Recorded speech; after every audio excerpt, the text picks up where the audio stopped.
Ceci est la manne quotidienne version audio. La étude sont préparée pour nous aider à gagner spirituellement tout au long de l'année. Nous sommes aujourd'hui 5 avril 2023 et nous concernons le thème Pas du monde.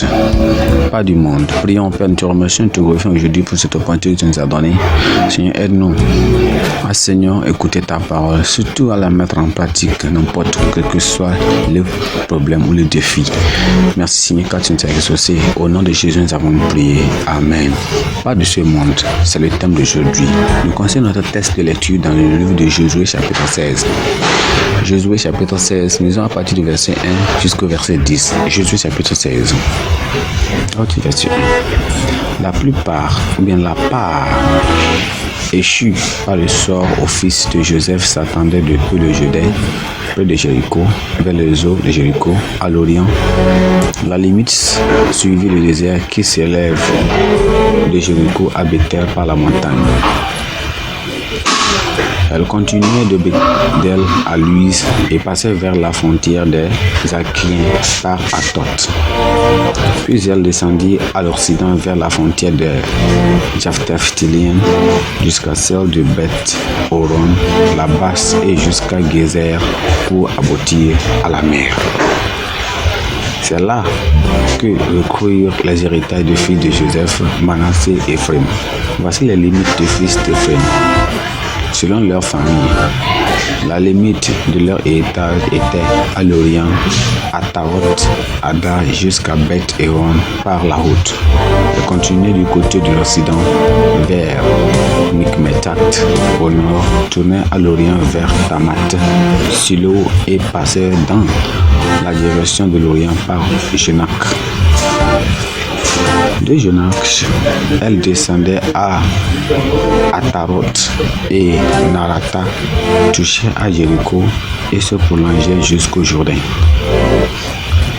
De Tapouach, elle allait vers l'Occident au torrent de Canaan pour aboutir à la mer.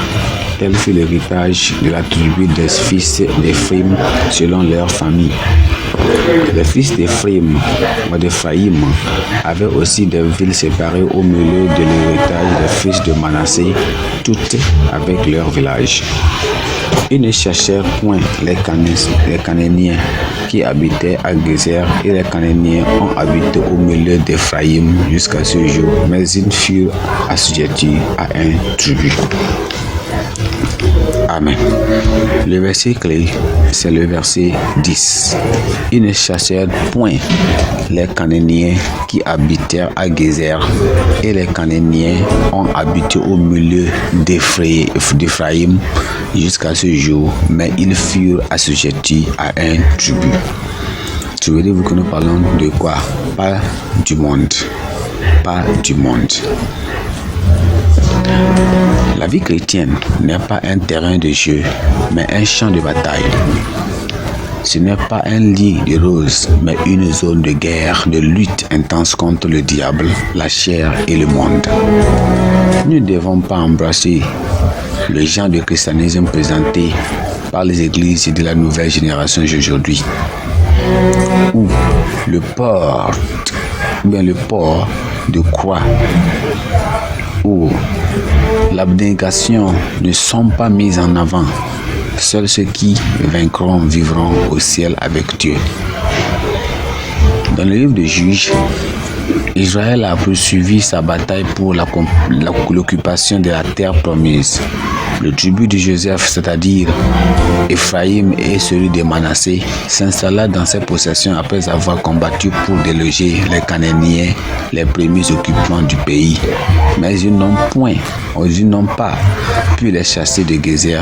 Ils ont donc dû vivre avec eux. Les hommes d'Ephraïm ne sont en fait pleins à Josué, le chef d'Israël, les difficultés à chasser les Cananéens têtus parce qu'ils possédaient des chars de fer et étaient forts. Ils auraient dû se battre plus vaillamment pour chasser les Cananéens, mais ils les ont laissés subsister, peut-être à des fins sociales et même commerciales.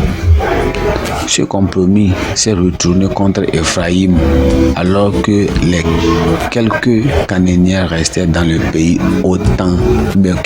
Ces quelques Cananéens qui ont resté dans le pays augmentaient en nombre, influençaient et même corrompaient la nation théocratique d'Israël. Alors, notre Seigneur Jésus-Christ a dit sans équivoque que bien que l'Église soit dans le monde, elle n'est pas du monde. L'Église est sa nouvelle création et son épouse, rachetée par son sang. Malheureusement, l'Église s'habille, chante et danse maintenant comme le monde, tout en abandonnant son cœur et de métier qui est de gagner les âmes. Au lieu de gagner les âmes, il est nécessaire que l'Église retrouve sa gloire perdue. Que le Seigneur nous aide à retrouver notre gloire perdue au nom de Jésus. Notre verset clé, la pensée du jour dit, le vrai chrétien n'est pas du monde. Le vrai chrétien n'est pas du monde. Le vrai chrétien n'est pas du monde. Notre Bible en un an.